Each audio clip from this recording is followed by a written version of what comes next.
Welcome to Safe Space, where life questions are talked about from Christian perspectives. I'm Alvin, thanks for joining us. Our topic for this episode is feminism. Now I Google, and Google defines feminism as the advocacy of women's rights on the ground of equality of the sexes. To put it simply, feminism, well, to me at least, is a movement for female equality.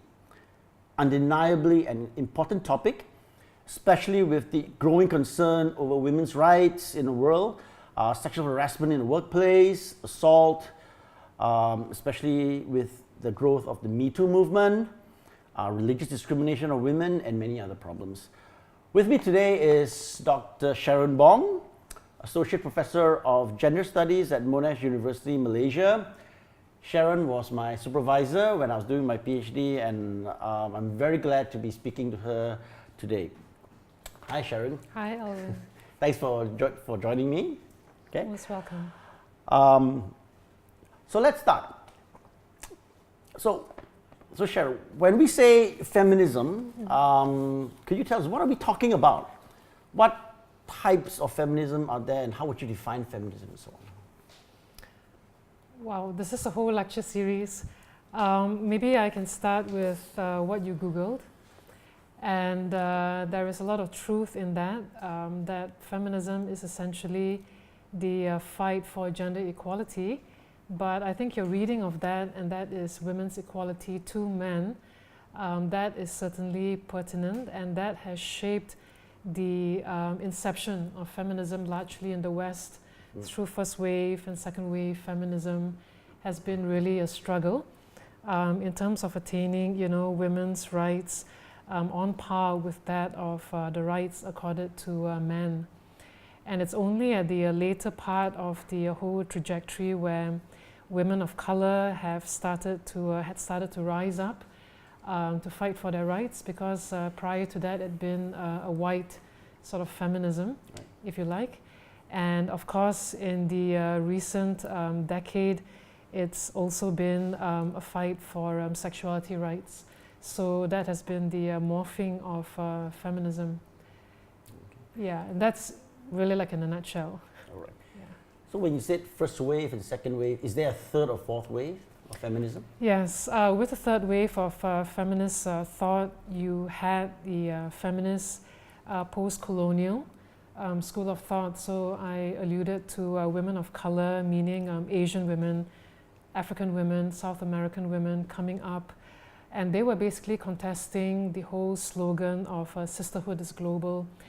So they were addressing, white middle class women, identifying as feminists, and saying that, when you talk about women's oppression, a white woman's oppression is quite different from a black woman's or a Chinese woman's expression, so to speak. So that constituted more or less the third wave of feminist thought. And along that time, with Judith Butler, who deconstructed sex and gender, that brought about questions about gender identities, sexual identities, because they're very closely integrated. And that has then led off like a spin-off, for a TV series that has led on to the queer movement, as it were, for LGBT rights. Okay. So to jump straight into a rather controversial word that is usually associated with feminism, there's this word called, and it's even right now it's a hashtag, it's called feminazi. Yeah. And we really love your understanding or your explanation of that phenomenon, and what is the feminazi and why do people use feminazi and so on and so forth. Can you elaborate a bit more about sure. that? Yeah, the context. Okay, so the word feminazi, well, at least to me, at least is the situation whereby, say, a feminist or a self-proclaimed feminist gets extremely sensitive, and tied to the word of feminazi is this word called mansplaining, which is, I think, something that's very popular now on social media. So what would be interesting to know is, as a feminist, do you think feminazis is a real phenomenon, or is that something that is concocted only by guys, or is that a problem that is that a problem with the feminist movement itself, or how? I think, well, first of all, hyphenated categories, by and large, within a feminist framework, is usually seen as something that's positive, okay, because it recognizes diversity, pluralism, whether it's in terms of gender or sexuality, genders and sexualities. But the hyphen here is rather unfortunate, feminazis, because of the second term that comes after the word feminism. And when I first came across that, it's a term that I'm not so familiar with. That's why I asked for some elaboration. Sure. Feminists have had many kinds of backlash, through the decades, right? Through the decades. But and I see this as an extension or yet another example of backlash.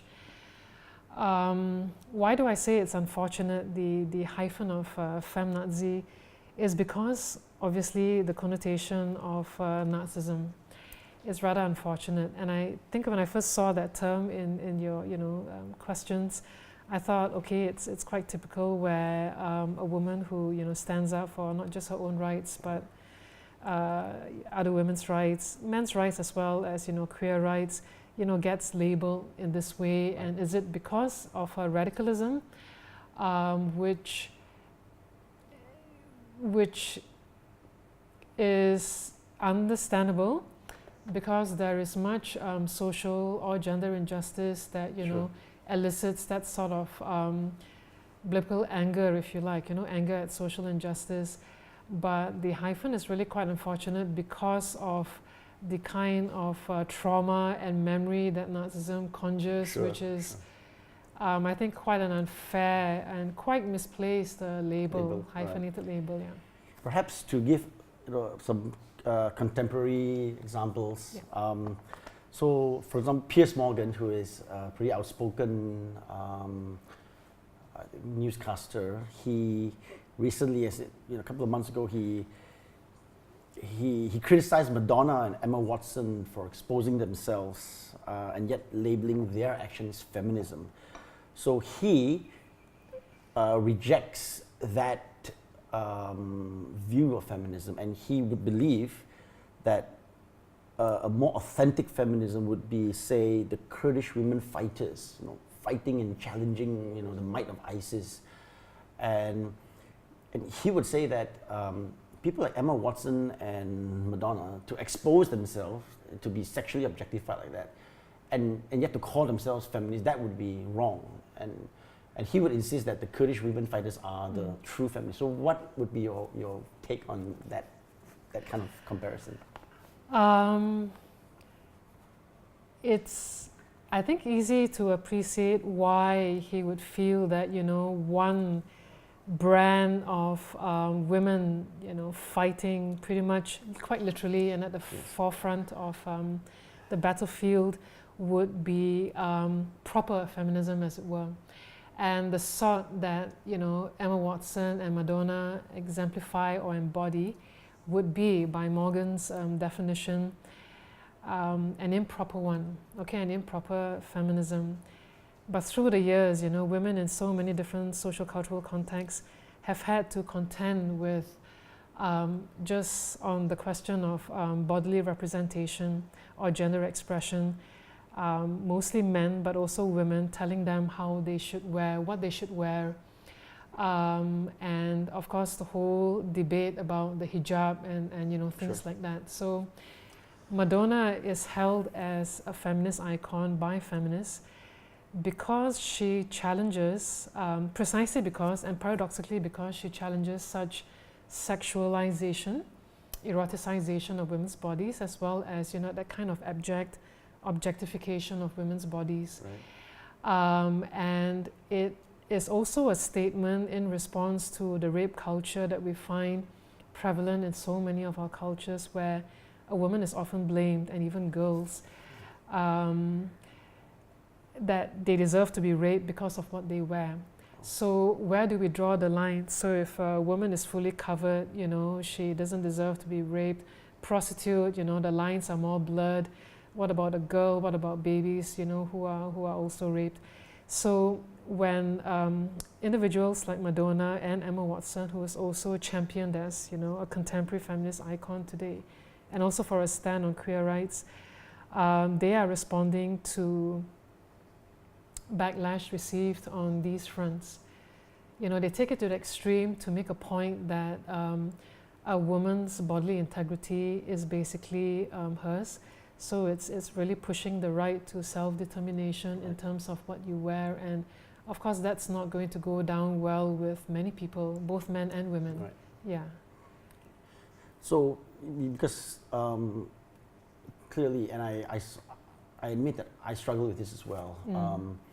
Because if people like Madonna and Watson, for example, they behave in a way which, to me, appears to be self-sexual objectification, I would question the value of the feminism being being portrayed. But you recognize that that's because of the inherent biasness that is already there. Is that right? Yes. Would that be roughly? Yeah. Thank you for your honesty, Elwin. When we talk about feminism, normally we use the plural form feminisms because it's really complex. And on the question of, for instance, prostitution, or even on the question of pornography, there are two schools of feminist thought. So one would see, you know, pornography and prostitution as a violation of a woman's right. Sure. Okay, a violation of her bodily integrity, and it's, you know, a victimization. But there is, believe it or not, another school of feminist thought that does not view it in this way.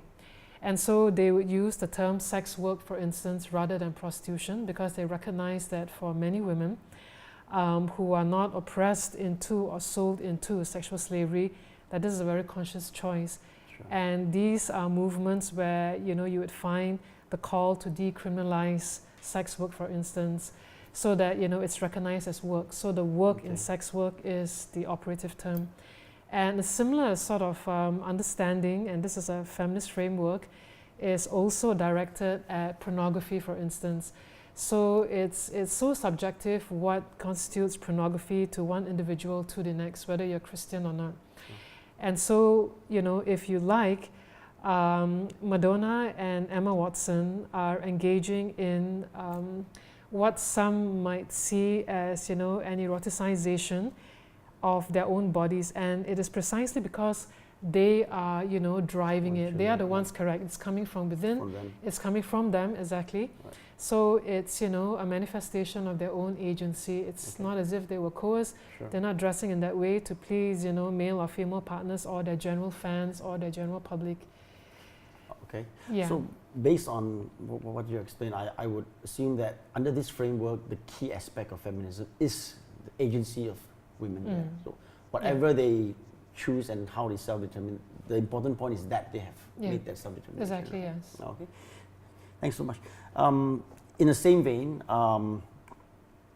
since we talk about rape culture and stuff like that, recently there was a case brought up against a comedian, Aziz Ansari, and it was quite controversial because his accuser, based on a story that she told to the journalist, the magazine, many people, again, including myself, would read that story and we would go like, you know, at any time you could have said no to Ansari, at any time you could have left Ansari's room, or you could have said, you know, rejected him, and yet you continue doing that. How would a feminist process this this issue? Do you think that, for example, would feminists argue that women are sexually powerless? Would feminists say that they are helpless against assault, or can a woman, you know, very strongly choose to say no against someone like Aziz Ansari? The Me Too movement has really brought to the forefront all of these questions, right? Sure. And the agency or the power, the strength, the sheer courage to say no, and when should one say no, and how, no means no, not no means maybe, or no means yes. Right. I think unless one is in that position of relative powerlessness, can one appreciate how it is not always possible in the moment itself, and that moment could be dragged out, not literally a few seconds. Sure. To summon up the strength to say no at that point in time. Right. And often, frustrating as it is for the lawyers and other activists, frustrating as it is, but I think a more compassionate view is warranted, simply because of the gap, and the Me Too movement brings this out, the gap between the men who are in power and the women who were not at the time that they were sexually harassed, or at the end of being sexually violated. Yeah. And even in terms of definitions of rape laws, for instance, the more progressive or the more liberal would be to take these circumstances into account, meaning that sometimes a woman says yes because if she's held under knife point, right? So and the whole aspect of sexual coercion, a sexual kind of terrorism, if you like, is a very real and present threat in the lives of so many. And for many, many women and girls, the violators are actually, male members of their family. And these are women and girls who have endured years of, abuse at the hands of persons whom Sure. they have entrusted, their well-being to. So it's a really murky situation. Sure. And I guess it's all too easy for some of us to stand back and make value judgments. But I think you really have to be in the position and in the shoes of the individual. There is a phrase that I learned from a feminist when I was discussing with her about this case. She raised up the phrase called dubious consent. I guess that lines quite well with what you're saying, in a sense that she was saying that some women want to say no, but they are afraid or traumatized, and they end up giving the impression that they say yes, or they just don't know. Would that be what you were talking about? Definitely, Alvin. I mean, a classic example is the whole concept of marital rape, for instance. Right. And the reason why in our country it took 10 years for the domestic violence bill to be enacted was because there were religious members of the whole consultative body who couldn't deal with the whole alien concept of marital rape, because a woman is thought to have surrendered her body, agency in other words, to her husband. But the understanding is a relationship of mutuality, right? Not an abuse. But when you take that sort of protectiveness, loving care away, then what you have left is something that is much cruder. So a lot of people couldn't deal with the concept of rape in marriage. So I think dubious consent, or the lack of full informed consent, certainly maybe some people's everyday reality. Experience. Yeah, correct, and experience. Yes.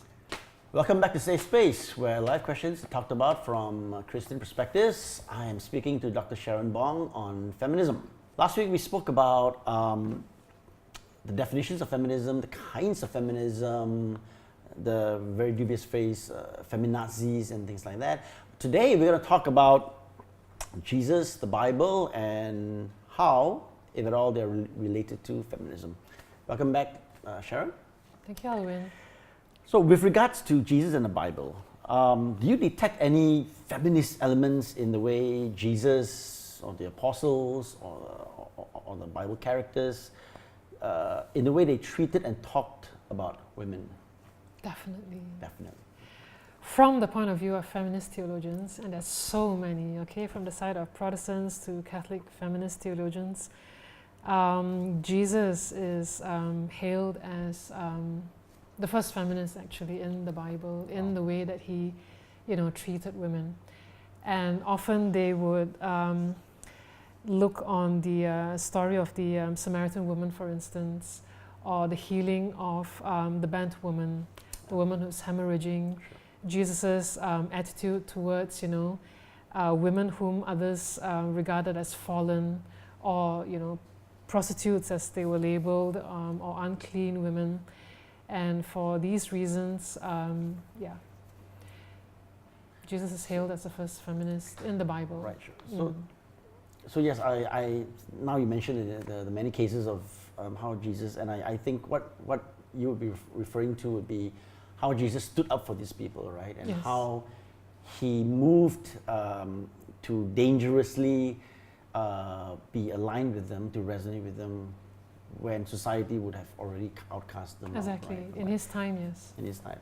What about the New Testament apart from the Gospels? I mean, in your reading of Paul's letters or the other pieces, do you detect a good case for feminism there in those areas?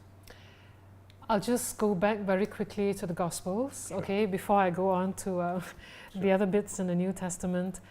And I'm reminded of this because I'm a Catholic. And why do I say that? Because the arguments often used, it may not be exactly answering your question, Alvin, but the arguments used against the ordination of women within the Catholic Church have been these two, and that is, the focus on the maleness of Christ and the fact that he only had male apostles. Sure. But my wanting to go back to the Gospels is the whole resurrection, okay? And that Christ's first witnesses to his resurrection were women. And so that's the other point that feminist theologians make, and that is that because women were the first witnesses of the resurrection of Christ, that they, and also that they had the courage to stand at the foot because of the nature of how Jesus was crucified, that it took tremendous courage just to be seen in public, and to be at the tomb. And in that way, they became the first witnesses of what is the cornerstone of Christianity, the resurrection of Christ.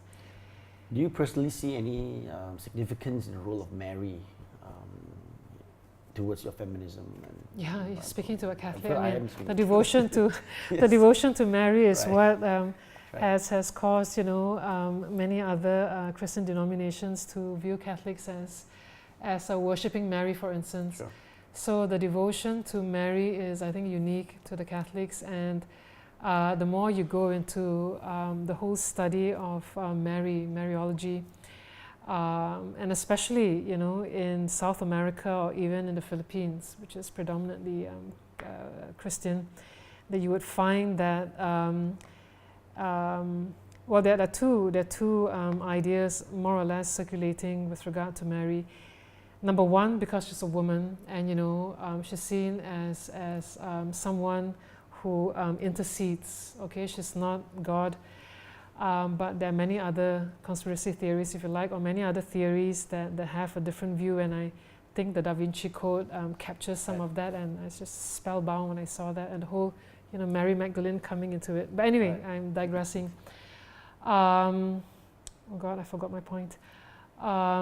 But the second issue that feminists would have with Mary is a more problematic one. And I think this you enjoy, because within a Catholic framework, Mary is hailed as both a virgin and a mother. Right. So the contention is that, for a lay woman, how accessible is Mary to the average woman for whom Sure. to be a mother, you can't at once be a virgin. Of course. Yeah. And the whole construct of Mary as Virgin Mother was believed by feminist theologians to be a very male construct, in that they needed to have a woman who was undefiled, a woman who was pure, because she was a vessel, to be bringing Christ into the world. And so feminist theologians have sort of had a very uneasy, shall we say, relationship with Mary when you put the devotion and everything aside. Yes. Okay. Thanks. It's true that, well, Jesus' apostles were all guys. I've read before that in Romans, if you read Romans, some of the early apostles of the church, and these are not the top 12 and those kind of. I mean, they were like so-called, for lack of a better word, lay apostles, or many of them were women, and in fact, I think if you read Romans, I think in 14 or 15, you see that Paul lists down a list of women. And so, in essence, when I first learned that, it was actually quite an eye-opener. So there were many apostles, there were many women leaders in the early church. However, and here's the point where I'd like to ask your opinion, what do you think about the patriarchy which is presented in the Bible? Especially in New Testament, there's the very famous 1 Corinthians 14 passage where it supposedly or allegedly tells women to sit down and shut up. That is by Paul. What do you think of verses like those from the New Testament? Over a year ago, at the lecture, there was a Bible scholar who I think would be able to give you a much more accurate and profound response to that. And he talked about, contextualizing verses like this in its own historical time, as it were. And there are many other problematic verses like this. The other one that is often cited would be, wives submit to husbands, for instance. But for every verse like this that some detractors, shall we say, will hold up to put women in their place, and the thing about putting women in their place is what is key here. There are other verses that feminist theologians would pick up to counter-argue, but essentially, in regard to that particular phrase, I don't have the biblical know-how, but what I want to say is that should be taken in its own context. Yes, that should be taken in its own context. But the other verse that I cited, the one about wifely submission, if that were not taken out of context, it also talks about a mutuality, a relationship of mutuality and interdependency, and also wives submitting to the husbands and children to, I believe, to their parents. That's right. Yes. Yeah. So sometimes, verses like this are taken out of context, and out of the spirit in terms of what it was intended, which is a relationship of loving mutuality, for instance. Yes, and not, a case of having dominion or domination one over the other. Yeah. Do you believe that there is some kind of God-given essentialism with regards to humanity? The reason I'm asking is because I suppose the traditional point of view would say that, there is, men are men and women are women, and men are supposed to do this and women are supposed to do this. What is the feminist response to that kind of perspective? I guess it's already intimated in your question, Alvin, that of course a very resounding of course it's about biological essentialism. Sure. And I must say that in terms of mainstream interpretations of the holy text, and for Catholics, the doctrines and the dogmas of the Church accentuate biological determinism, and it's exactly as you've spelled out that if you're born male, you ought to be gendered masculine, and if you're born female, you ought to be gendered feminine, and the two shall not cross. So these are mutually exclusive identities, and of course feminists have a term for that, and we call that dualisms or binaries. So these are mutually exclusive categories, which means that a male is not a female is not a male. And when that translates into our daily life, it goes down to how you should dress, compared to how your sister, should dress. It comes down also to the amount of food that sons are given as opposed to daughters, the level of education, the kind of jobs, what is considered proper feminine jobs, proper masculine jobs. So it's played out intergenerationally in very everyday, living in that sense. But it's certainly, gender dualisms or binaries have a lot of resonance and a lot of biblical justification, which is the reason why it's often said that religion is like the last bastion, because it holds up. It's not just a matter of conservatism, but sometimes the gender binaries, there is a time and place for it, but often the way it's put into practice in everyday living can have destructive or can have harmful, I would say, or unhealthy effects on the sort of socialization of daughters and sons. Sure. Yeah. But would you say that there are times when it helps to emphasize the difference between the sexes? Because that gives people a sense of security when gender identities are seen as stable. Okay. But for those of us in the field, we recognize it as a construct, which means that there's a lot of work that goes into maintaining it, a lot of gender work that goes into maintaining these hard line distinctions, boundaries, and there's a very real persecution of individuals who cross over, sometimes quite literally, but metaphorically as well, to cross over. Sure. Yeah. Okay. So that's where you'd want to question, where does this sort of severity and hostility and hate and bigotry come from? So you want to question that, especially if people are claiming that these are Christian, Christian manifestations or Christian behavior, to judge, to hate, to condemn, for instance. Yeah. Thanks, sure. So when you, based on your life as a Christian so far, your understanding of the entire Bible, would you say that God has what I call a feminine side? Is there a feminine side to the creator of the universe? And what would that feminine side look like? And for sure, this is not just about the New Testament, but this is also already glimpsed in the Old Testament as well. Right. All the analogies of a hen gathering her chicks, for instance.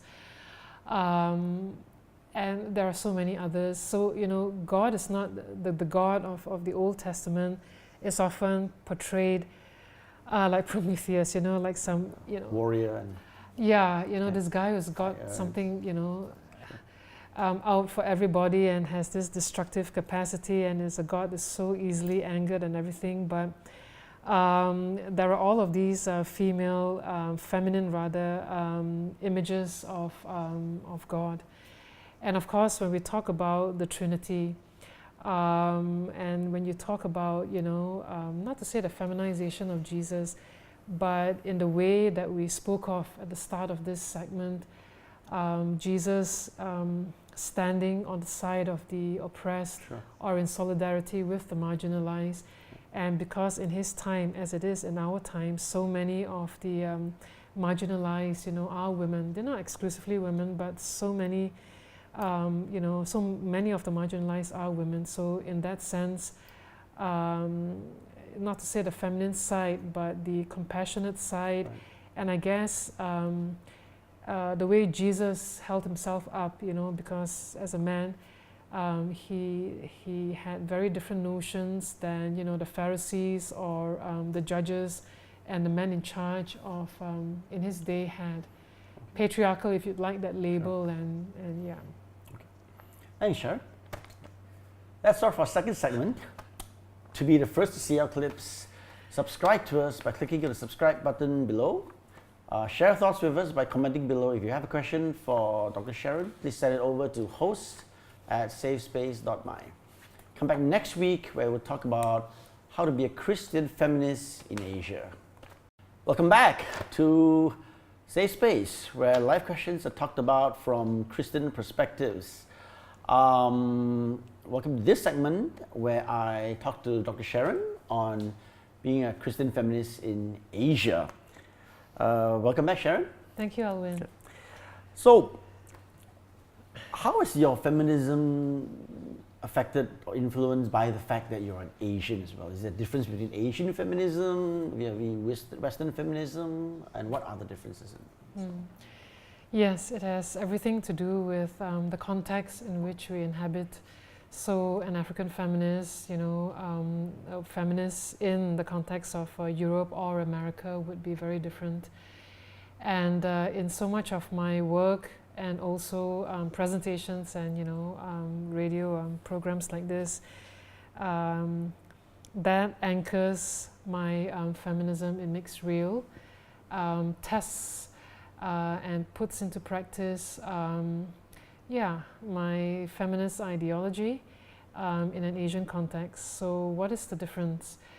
Ideologically, and I think we covered this in part in the first segment, your opening question, where you asked me about feminisms, and I mentioned that feminist post-colonial feminism basically came about much later, and that was basically started or conceptualized and put into practice or articulated by women of color. And that included women from Asia who found that a white middle-class woman's understanding of marginalization, for instance, or issues like poverty or globalization or ethnic conflict, you couldn't talk about these issues in a vacuum, in a very universal sense. So although universal suffrage had its time and place as a rallying call, but in order to understand, oppression or poverty and other forms of oppressions or marginalizations, such as, ethnic or religious, if you were marginalized by virtue of not just your sex, but also your ethnicity and your religious affiliation, which we are in this, blessed country of ours, then that was what women of color were arguing towards, that sisterhood, on the contrary, is not global, simply because there are differentiated experiences of oppression and marginalization. And of course, Asia is further broken down because it's quite monolithic. Singapore is very different from Malaysia, it's very different from China, for instance, and Cambodia or Brunei. And so the practice of feminisms in these various countries are also impacted by what we consider Asian values, which was first promulgated by the man who's running again for elections, which is Mahathir. This whole, privileging of the community over individual welfare, and how in his day, 22 years as our premier, Mahathir talked about, human rights as a whole Western construct, things like that. So Western feminisms and Asian feminisms are fundamentally different because of the context. And the feminist argument is always that, we don't speak in abstractions or in terms of meta-narratives or in universals, but in, knowledge that is grounded in lived realities of men, of women, children. Thanks. So in Malaysia's context, what would be the top 3 or 4 issues and problems that feminists tend to highlight? For sure, because the majority of Malaysians are Muslim, although we're not yet an Islamic state, but we are Muslim dominant. So the question of religion and race that are so heavily politicized, and as we're gearing up for the coming elections, we feel that all the more keenly.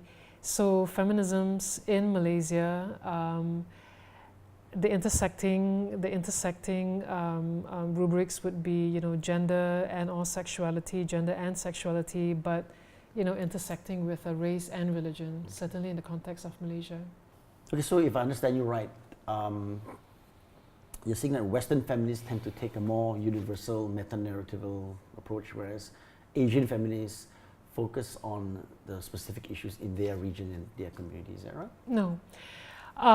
That was the prior knowledge, where, you know, knowledge was whether you were talking about law or politics or science or religion, for a long time, and in many areas of study still continue to be dominated by men. So feminist knowledge or feminist standpoint epistemologies and feminisms are an extension of that, are a response. So where, you know, knowledge pursued and constructed by men tended to dwell on the universe or meta-narratives, you know, having universal laws. So men of science and men of theology, for instance, always spoke in very universal terms, you know, a one-shoe-fit-all sort of scenario.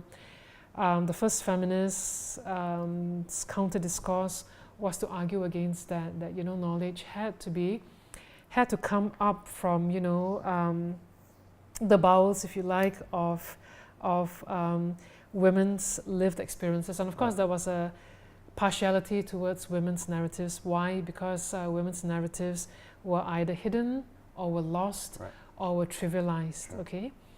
And it's really difficult to actually reclaim lost voices. So what is different from Asian feminisms or African voices in terms of first wave feminisms was the fact that for white, you know, first wave of feminists, when they spoke about women's oppression, they spoke on behalf of women of color, all women.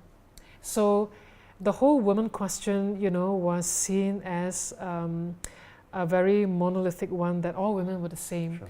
But it was necessary to speak in those terms when you are starting out, because, you know, today we need to appreciate, you know, 30, 50, 40 years ago, women needed to mobilize, okay? Women needed to have a particular, you know, standpoint, and that standpoint was rooted in the whole identity of, it was a very essentializing one. It was rooted in the whole gender identity of what it means to be a woman. Sure. What it means to be a woman is to be oppressed, for instance.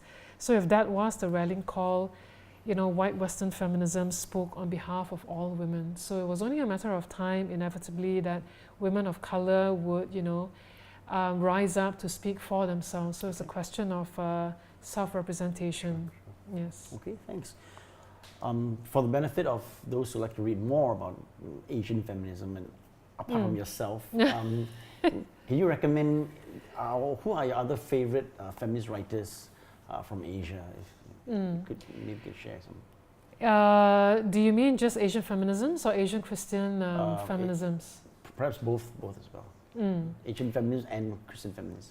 Okay, in terms of Asian feminisms, there are people like Gayatri Spivak, who started to talk about the subaltern, and it was the whole question of, you know, being spoken for, and however well-intentioned, that is always a problem. So the point is, you need to empower those at the margins to speak for themselves. So that's Gayatri Chakravorty Spivak. Then there's also people like Afta Bra or Uma Narayan. These are Asian feminists. There's so many good scholars coming from India, for instance. And in terms of Asian feminists, Asian Christian or Asian feminist theologians, there is a group that I belong to. We are a group of Asian women Catholic theologians, or rather Catholic women theologians theologizing in the context of Asia, from South Asia to Southeast to Central Asia to East Asia. And the works of Agnes Brazal, for instance, from the Philippines would be something that I would recommend, wholeheartedly, without reservation. Okay. Besides my own work, as you put it, But there's so many others. I can give you a list. Okay, thanks. Yeah, you could pass that around. Because maybe at the end, you know, you could have a very short, or you know, reference list of some of the best writers around, especially for those of you who are not familiar with. I'd be happy to. Yes. Yeah, sure. So, for a final question, what would be your practical advice to would-be Christian feminists in Malaysia, and would you recommend that more Christians take on the feminist philosophy or not? Yeah, thank you, Alvin, for grounding the final question back into my own life. I think certainly when I started out in my whole journey in feminism back in the 1990s, so I'm like really much older than I look. We don't. I was angry. I was an angry feminist, Right. so I could really like jive with the radical feminists.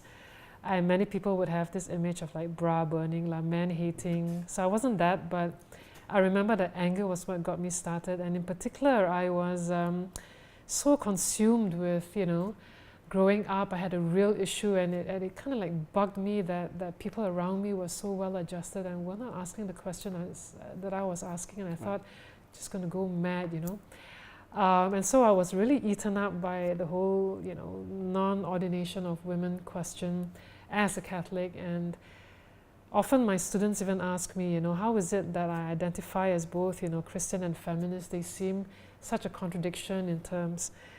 And so to me, your last question has everything to do with why I still identify actually as Christian and feminist. And that is because I don't see it, as irreconcilable like water and oil are. That I find that my feminism inflects who I am as a Christian, Catholic specifically, and how I identify in the ways I identify as a Catholic, as well, colors my feminism.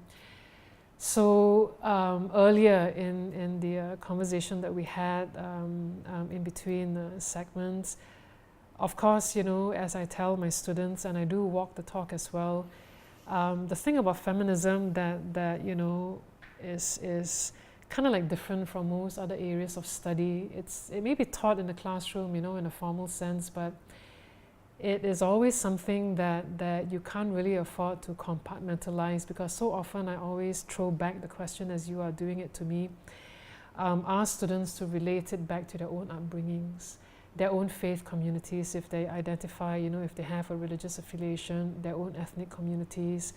How does it bring to bear, the feminisms or the concepts that we learn in the classroom?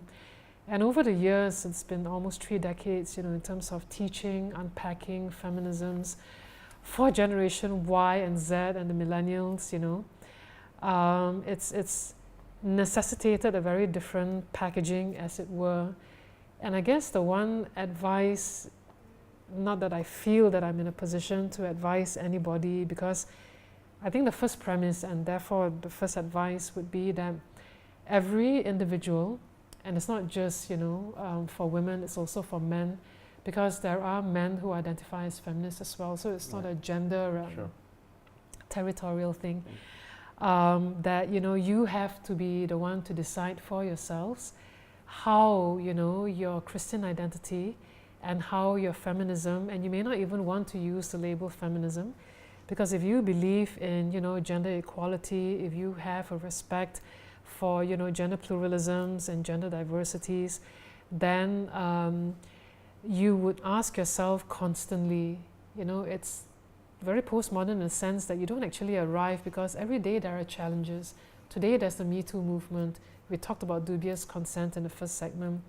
So, as we are challenged every day as Christians, we are also challenged, doubly challenged, I think, if you identify as a feminist or if you are rooting for gender equality.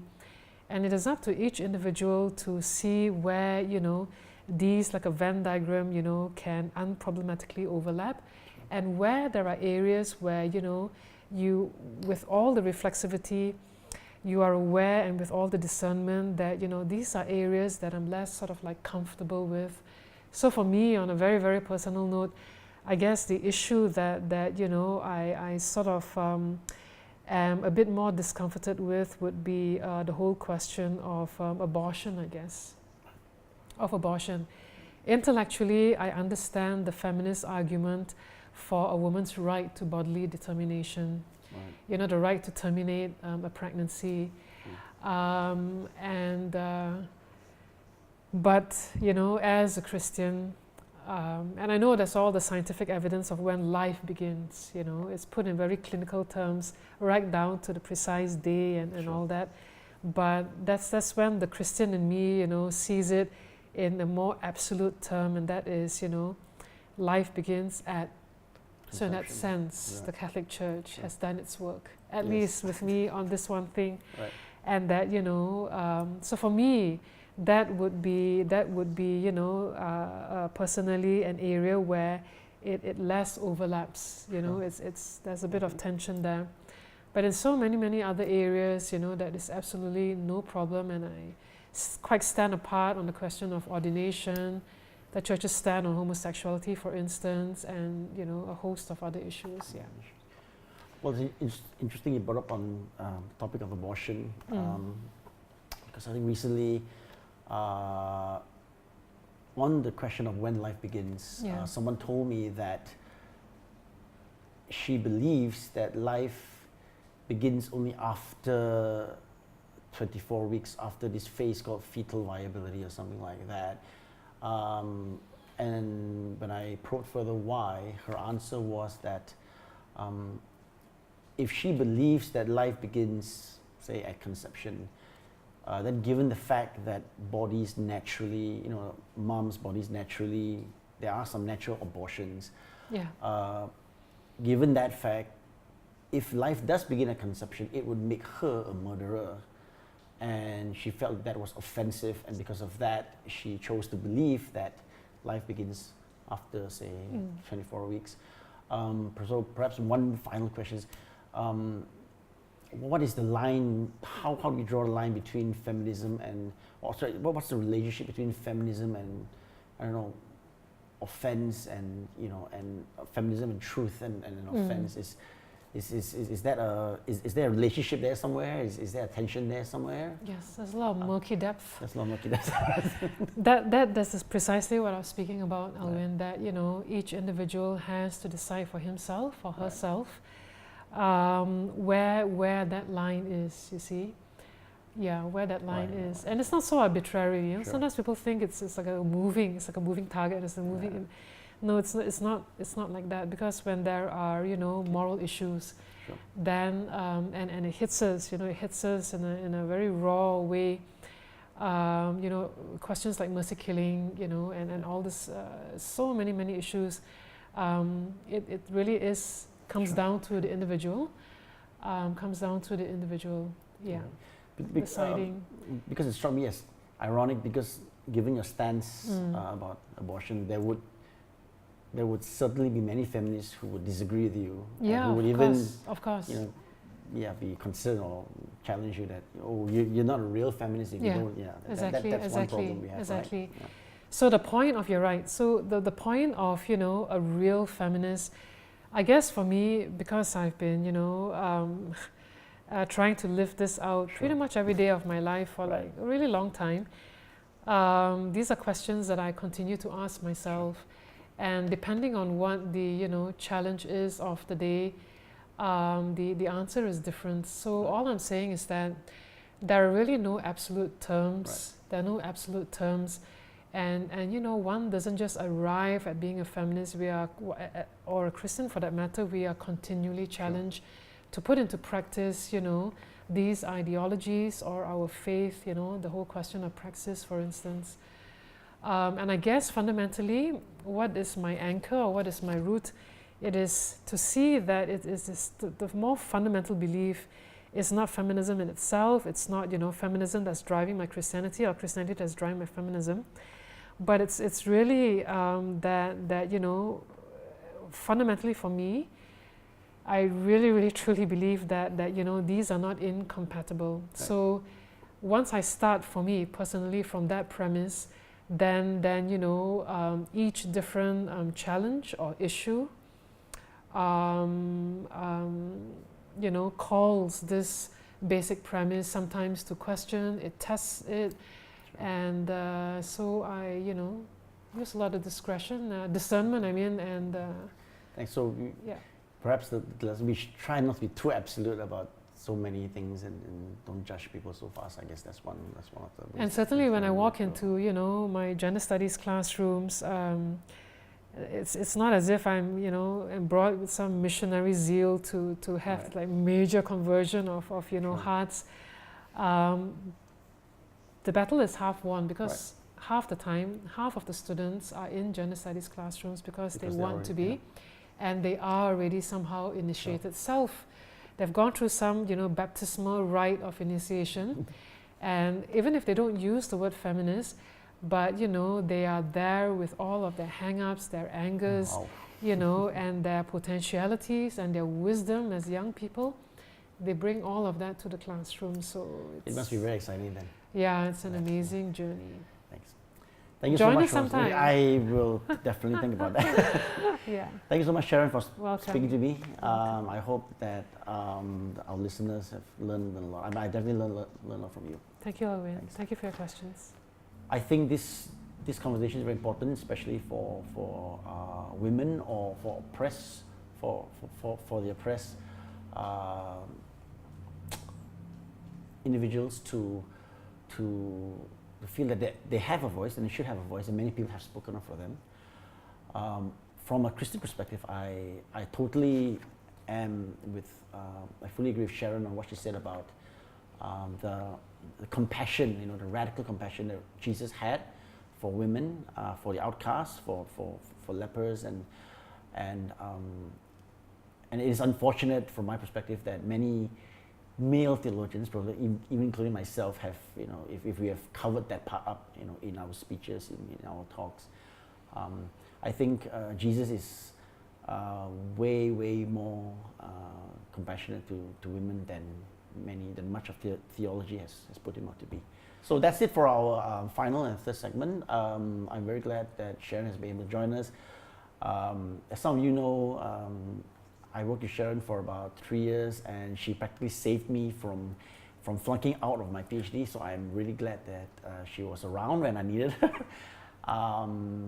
Again, please share your questions to host@safespace.my, because Sharon is a very good writer, and if you ask her, one question, she'll give you like a lot of really good answers, and if she can't answer it, she will just give you some references to make you read more.